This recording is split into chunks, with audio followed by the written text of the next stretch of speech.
For this project, we're going to start out in Corel Connect, and I'm going to search on the term field. Now, not specifically knowing what we're going to go with yet, I'm going to select some of these photographs. We'll place them down here in our tray and make the decision later. Select that one there. Now, I think also I'll manually navigate to the Photos folder, and I'll have a look inside of the Landscape folder.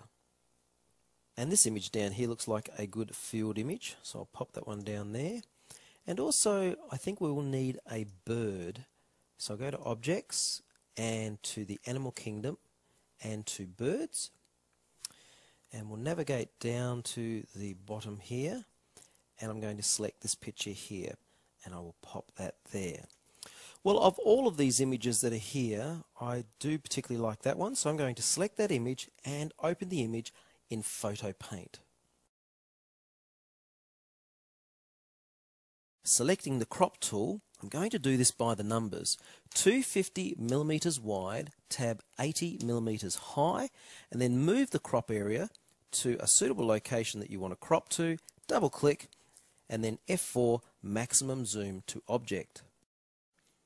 And now I'm going to select the rectangle mask tool and draw a mask around the tree.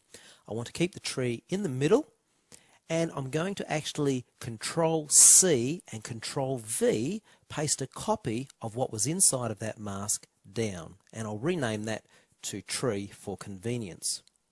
Now I don't need the mask anymore, so we'll come up and we'll remove the mask, and then I'm going to turn off the display of the tree and select the background. Now I'll zoom in for a closer look, and what I really want to do is actually remove this tree, and to do that I'm going to use the clone tool. With the clone tool you can actually adjust the size of your nib using shift and drag, then right click to anchor a point you're going to sample colour from, and you'll notice how the anchor point and the nib move at the same time. So I'm sampling from one area and painting it onto another area. And of course it's very easy to do using a pen tablet such as I am here. This is my favourite pen tablet, a 12-inch Cintiq. But of course any tablet will work with Photo Paint.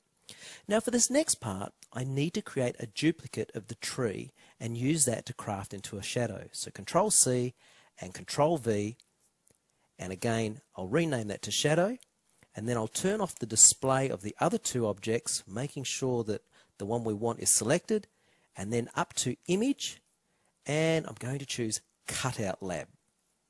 First of all, we want to zoom in using the zoom tool, and then I'll select the nib tool, and I want to set a size between 10 and 12, and as you can see I've already set the highlight color to red because this will show up well against the green tree. And all we have to do is simply begin to draw around the outside of the tree in this case, or the image we want to cut out. And again, using a pen tablet does make this so much easier to do.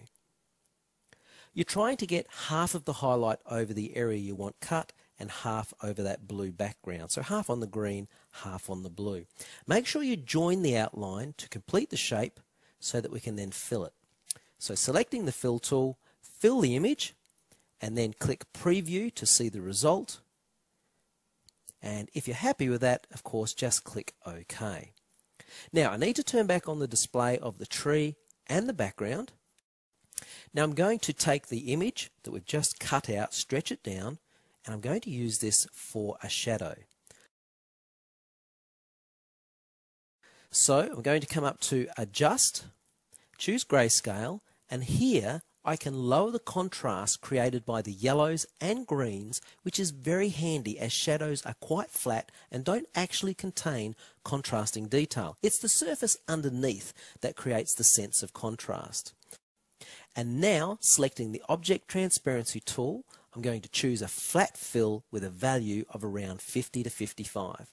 Z on my keyboard and click and drag to zoom in on our new shadow. Now I'm selecting the Eraser tool here. I'm going to click and drag and reduce the nib size down to quite a small nib size. A transparency between 80 and 90 would be suitable, and really I'm just erasing those little white areas, which is actually where the sun was coming through the tree originally. Quite easy to do, but it will really help create the right effect. Now what I'm doing here is actually smoothing out the edge of the shadow, just really with a very high transparency, going around the edge to make sure it's smooth and not too sharp, that it's fading out into the background. Now one thing you may have noticed is that the light on this hill here should be affecting the shadow. So what I'm going to do is actually begin to erase that area to make it look a little bit more authentic and realistic. And as you can see, that's looking a lot more realistic, don't you think? Now I'm going to turn off the display of the shadow and the tree and select the background, then come over and select the magic wand tool. I want to make sure I have a tolerance of 10 and I'm in additive mode. When the first mask is created and I click again adding more colours, as you can see the new mask is added to the old one. Now Control C, copy to the clipboard, Control V, click and we'll rename that to Sky.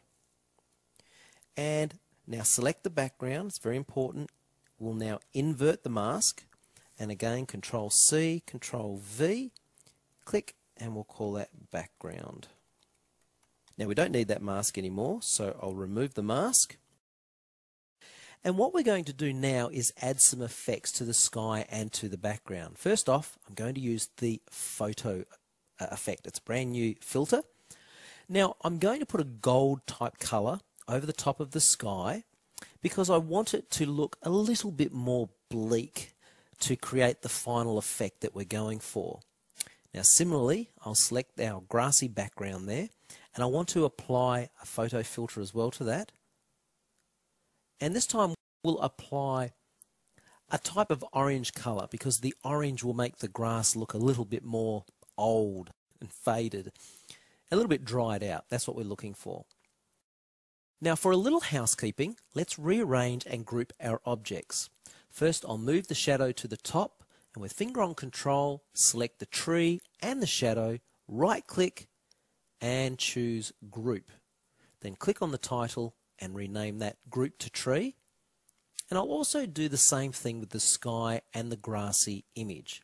Now if you remember, when I started I placed a bird in the Connect tray. So let's open Connect, turn on the tray and place the bird onto the canvas. Just click and drag.